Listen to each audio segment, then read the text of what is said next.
আসসালামু আলাইকুম ওয়া বাৰাকাতুহু। আপোনালোকৰ ওপৰত আল্লাহৰ ৰহমত বৰকত আৰু শান্তি বৰ্ষিত হওক। আউযু বিল্লাহি মিনাশ শাইতানিৰ ৰাজিম। বিস্মিল্লাহিৰ ৰাহমানিৰ ৰাহিম। খেদা খোৱা শয়তানৰ ফুচলনিৰ পৰা আল্লাহ তুমি আমাক ৰক্ষা কৰা। পৰম কৰুণাময় পৰম দয়ালু আল্লাহ তাআলাৰ নামত আৰম্ভ কৰোঁ।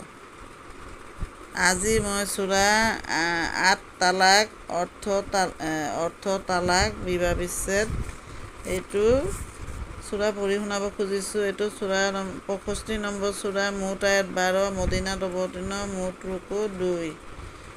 1 নম্বৰ, হে নবী সাল্লাল্লাহু আলাইহি ওয়াসাল্লাম, তোমালোকে যেতিয়া তিৰোতাসকলক তালাক দিয়া, তেওঁলোকৰ ইদ্দতৰ প্ৰতি লক্ষ্য ৰাখি তালাক দিবা।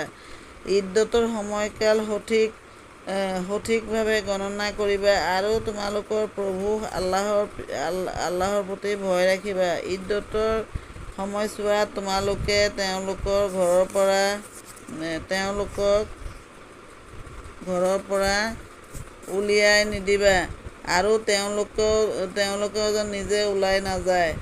পিছে তেওঁলোকে যদি অবৈধ অসৎ আচৰণ কৰে সেয়া অন্য কথা। এয়া আল্লাহে নিৰ্ধাৰণ কৰি দিয়া সীমা। যিজনে আল্লাহৰ নিৰ্ধাৰিত সীমা লংঘন কৰে সি নিজৰে অনিষ্ট কৰে। তুমি নাজানা, হয়তো আল্লাহে ইয়াৰ পিছত মিলাপ্ৰীতিৰ কোনো ব্যৱস্থা উদ্ভাৱন কৰি দিব।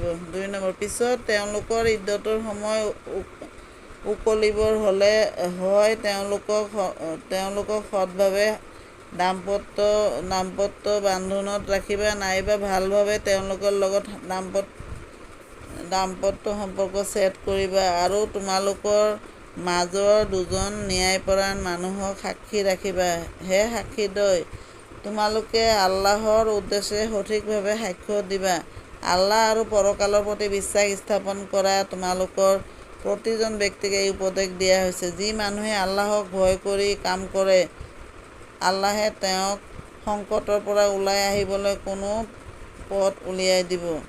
3 নম্বৰ, আৰু তেওঁক এনে উৎসৰ পৰা জীৱিকা দান কৰিব যি উৎস সম্পৰ্কে তেওঁ কল্পনাই কৰিব নোৱাৰে। আল্লাহৰ ওপৰত ভৰসা কৰা মানুহৰ বাবে আল্লাহে যথেষ্ট। আল্লাহে নিজ উদ্দেশ্য পূৰ্ণ কৰিবই। আল্লাহে প্ৰতিটো বস্তুৰ বাবে এটি নিৰ্দিষ্ট মাত্ৰা নিৰ্ণয় কৰি ৰাখিছে। সমাপ্ত।